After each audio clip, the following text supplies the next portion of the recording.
Let's go to Denver, shall we? And talk about tonight's Monday Night Football game. Browns at the Broncos. Browns 3-8, Broncos 7-5. Broncos laying 5.5. They're minus 250 on the money line. The Browns 2-1 plus 200.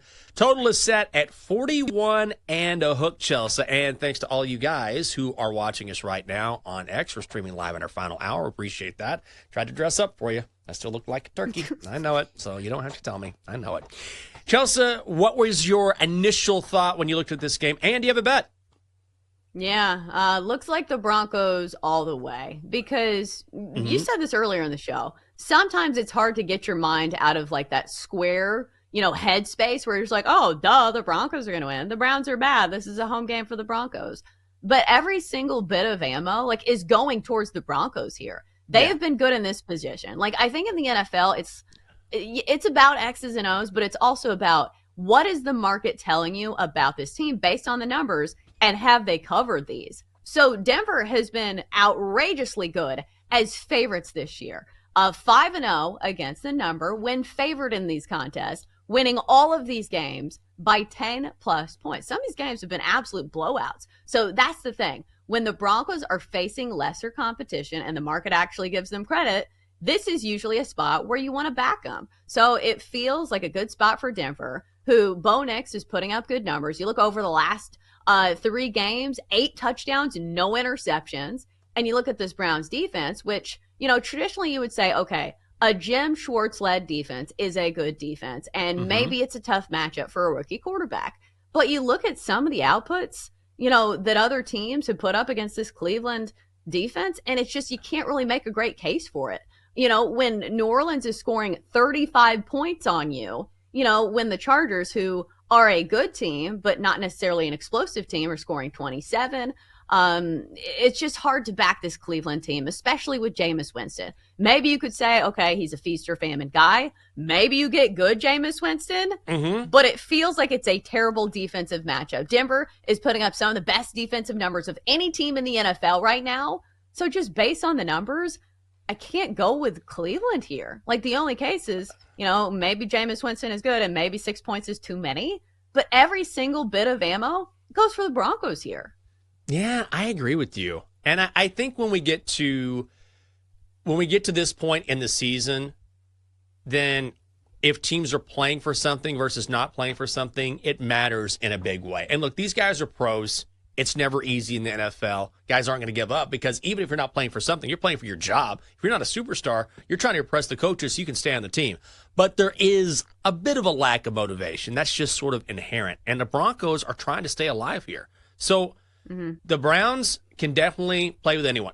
As weird as they are, there's a weird team, right? Because they have 3 wins, but 2 of those wins are over the Ravens and Steelers. So they can come to play. But they've received an upgraded quarterback with Jameis Winston. I think that makes them more of a threat.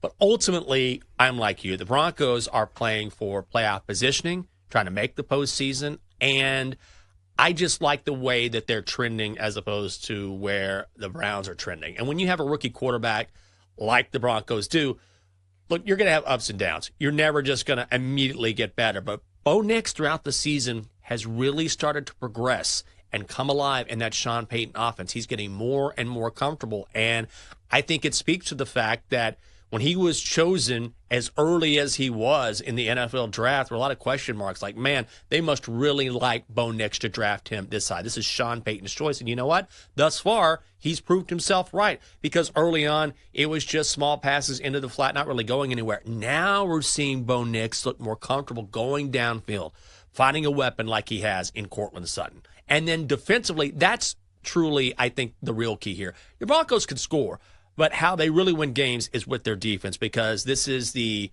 second-ranked scoring defense in the National Football League. This is a defense that ranks 3rd in the NFL in yards allowed.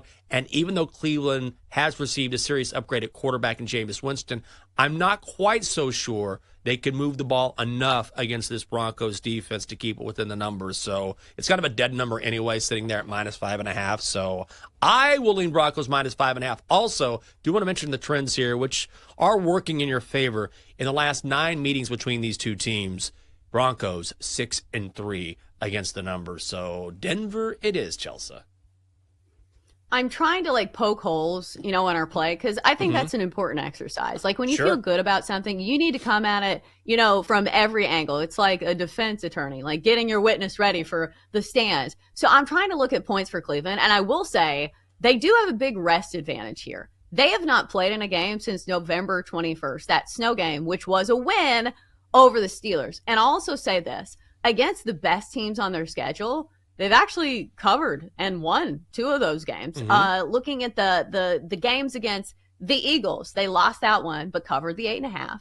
Against the Ravens, won that one outright, 29-24.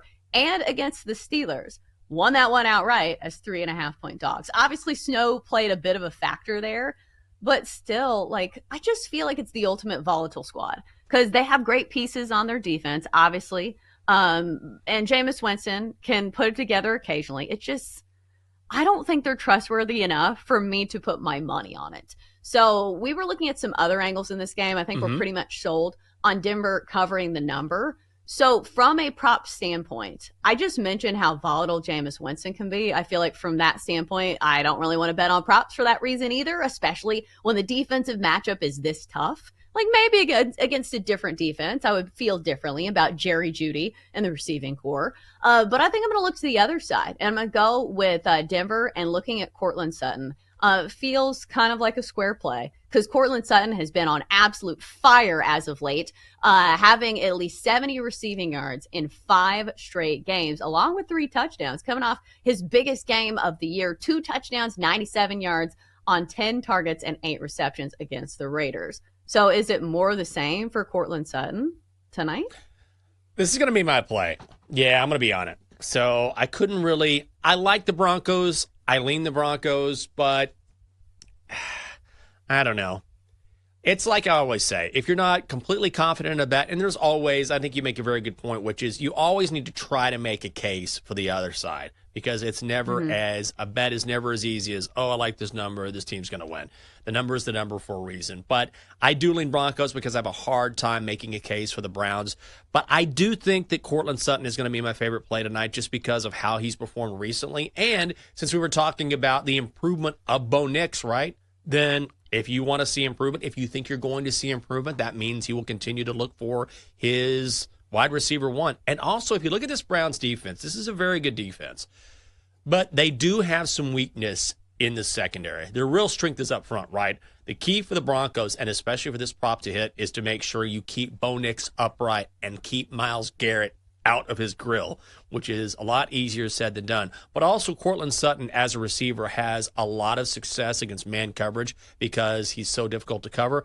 The Browns play man quite a bit on defense, more than most teams in the NFL. So I think if you look at how he's performed in those last 5 games, which you talked about, if you look at how the Browns play defense, which is that man coverage, then I really like this bet. So that's going to be my one for tonight. I think I'm going to go in on that and start off slow this week. I looked at some hockey plays, but I think it's going to be over 60.5 for Cortland Sutton.